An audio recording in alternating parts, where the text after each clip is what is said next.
Le Seigneur, shalom, nous sommes toujours ici à l'église CDAU, donc le centre de disciples amour et unité chez le pasteur Serge Agoti, et nous sommes à notre 4e édition de la conférence internationale CDAU, une conférence à de grande valeur, à une grande dimension, une conférence d'impact, parce que les vies, non seulement des hommes, des enfants de Dieu, des fidèles, mais des hommes de Dieu sont impactés au travers de cette conférence que nous avons débutée depuis le 30 octobre, et nous sommes aujourd'hui le 1er novembre, déjà notre 3e jour, avec les oins de l'Éternel, les conférenciers, des hommes qui ont cette expérience. Comme c'est une conférence internationale, nous avons trouvé bon de pouvoir aussi valoriser les personnes qui ont reçu des dons de talents à renommée internationale, au travers de leur vie, au travers de leur expérience, au travers de leur grâce et leurs dons surtout.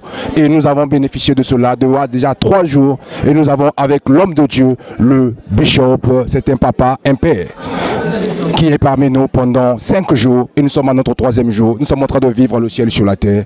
Notre bishop, papa, le bishop Aounou Josué. Shalom papa. Shalom, shalom. Gloire au Seigneur. Nous sommes très honorés, très émus de pouvoir vous recevoir encore à nouveau à notre 4e édition, parce que la 3e édition vous étiez. Pour une première fois, nous avons vécu 5 jours de gloire, et les serviteurs de Dieu ont des témoignages de voir comment le Seigneur a utilisé, a élargi, a exploité, a utilisé au fait leur ministère d'une manière pas possible au travers de ce qu'ils ils ont reçu de cette conférence. Et la 4e édition, il y a des gens qui se sont déplacés de partout pour pouvoir venir encore recevoir de vous de ce que Dieu vous a mis à cœur. Et nous sommes à notre 3e jour où le Seigneur est en train de faire encore des espoirs, parce que nous avons vécu une gloire exceptionnelle à notre 3e jour. Alors, quelles sont vos impressions déjà au sortir du 3e jour et depuis qu'on a commencé? Qu'est-ce que déjà personnellement que vous avez ressenti? Et pour l'attente de ce peuple, qu'est-ce que vous pouvez peut-être leur communiquer pour la suite? Peuple de Paris, je vous salue dans le glorieux nom de Jésus-Christ. Je dirais que je vous envie parce que Dieu nous a accordé une grâce. Il nous a offert une plateforme. Il nous a réservé un endroit. Il y a des endroits qui sont propices. Vous devez vous tenir à ces endroits-là pour recevoir la grâce. Amen. Et cette plateforme, cet endroit a été choisi par Dieu pour ce temps-ci, pour visiter son peuple, le peuple de la France et les oins de Dieu. Une conférence alors qui s'adresse alors aux appelés de Dieu. Comme j'ai dit hier, nous sommes tous appelés pour quelque chose, pour une mission spécifique dans le royaume de Dieu.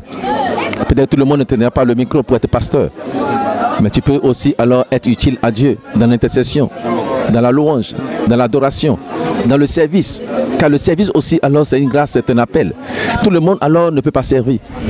Et donc je crois, le domaine dans lequel Dieu t'a appelé, tu peux bien servir. Mais nous sommes là pour donner alors les clés, les outils qu'il faut pour bien alors servir Dieu, pour accomplir alors maintenant ta mission et t'attendre maintenant à la récompense, parce que nous serons tous récompensés. Amen, amen. Voilà pourquoi nous sommes en train de donner alors ces clés au peuple. Et grande est ma joie de vivre et d'expérimenter. Je ne suis pas là ici seulement alors pour donner, mais je suis là aussi pour apprendre. C'est pourquoi je prends aussi beaucoup de notes quand j'entends les autres hommes de Dieu en train alors vraiment de prêcher. Oui, Dieu nous a amenés pour nous équiper. On dit le fer aiguise le fer. Et nous sommes en train de nous aiguiser pour que notre lame soit très tranchante. Et à partir alors de cette conférence, quand nous sortirons, nous allons couper les choses. Amen. Nous allons créer des dégâts dans le royaume alors de Satan. Nous allons maintenant alors établir le royaume de Dieu dans nos différentes localités. Nous serons maintenant là aux yeux des hommes, comme Jésus-Christ aux yeux des hommes et de Dieu maintenant là, croissant en sagesse, en stature et en connaissance, en révélation. C'est ainsi que les gens verront maintenant notre croissance, notre développement, notre épanouissement. Donc les outils que alors on met à notre disposition sont des outils très importants pour que nous puissions maintenant aller de l'avant. Nous savons dans le monde séculier, il y a des colloques que les gens organisent. C'est des rendez-vous maintenant alors pour aiguiser le fer, pour communiquer alors les oracles, pour communiquer de nouvelles pensées, de nouvelles inventions, pour que maintenant alors ceux-là qui ont participé au séminaire puissent maintenant leur prendre un nouvel envol et aller très loin. Voilà ce que Dieu est en train de faire. Il y a des gens qui sont restés dans l'antichambre, dans la présence de Dieu, dans le lieu secret, comme la Bible dit dans Matthieu 6, verset 6, et ils ont reçu de la part de Dieu. Maintenant qu'ils sont sortis, ils peuvent communiquer tout ce qu'ils ont reçu. Jésus est resté aussi alors caché pendant un bon moment. Mais quand il est sorti, Jean-Baptiste a été le premier qui l'a révélé. Il dit, voici l'agneau de Dieu qui va ôter le péché du monde. Donc il a été envoyé avec une mission spécifique, c'est d'aller maintenant ôter le péché du monde. Jean-Baptiste aussi a été appelé avec une mission spécifique, c'est de préparer le chemin pour Jésus-Christ de Nazareth. C'est d'annoncer la repentance. Mais son devoir s'arrêtait là, Amen. Donc il faudrait que nous comprenions notre devoir, notre mission. Mais quand nous sortons de notre mission, c'est l'échec, c'est la déception. Jean-Baptiste, à un moment de sa vie, est sorti maintenant à l'ordre de son appel. Il est devenu alors conseiller conjugal et il est mort. Parce qu'il n'était plus alors dans son couloir. Le Dieu n'a pas envoyé alors pour aller parler au roi. On a préparé alors pour préparer le chemin pour le Seigneur. D'annoncer alors la repentance. Il est resté alors dans le désert. Mais il est sorti pour aller maintenant alors vers le roi dans le palais. Il en est mort. Donc il y a des ministères qui peuvent tuer quelqu'un. Lorsque tu ne te retrouves pas alors dans le domaine dans lequel Dieu t'a préparé, tu risques alors de mourir. Sa tête a été décapitée, mais la tienne ne sera pas décapitée au nom de Nazareth. Voilà pourquoi nous sommes là, pour mettre ces outils à votre disposition. Nous parlons également de nos erreurs, de nos échecs, pour que alors d'autres qui nous entendent ne tombent pas alors dans les mêmes erreurs. Nous parlons également alors, oui, des bonnes choses que Dieu a fait à travers nous, parce que tout en nous n'est pas mauvais, et tout en nous aussi n'est pas aussi bon, parce que nous sommes encore des hommes imparfaits, mais nous tendons vers la perfection. Voilà pourquoi il faut de telles plateformes pour que nous puissions maintenant alors nous corriger dans la présence de Dieu. Et je bénis le Seigneur pour ceux qui sont venus. Les 2 derniers jours seront encore plus excellents que les 3 premiers. Parce que la fin de tout chose vaut mieux que le commencement. Les 2 jours qui restent sont des jours d'impact, des jours de transformation, des jours d'équipement et des jours de transmission et de transfert. Vous allez recevoir le Saint-Esprit, vous allez recevoir une nouvelle onction, une nouvelle fraîcheur spirituelle. Pas seulement les paroles. C'est comme Dieu a commencé ce soir.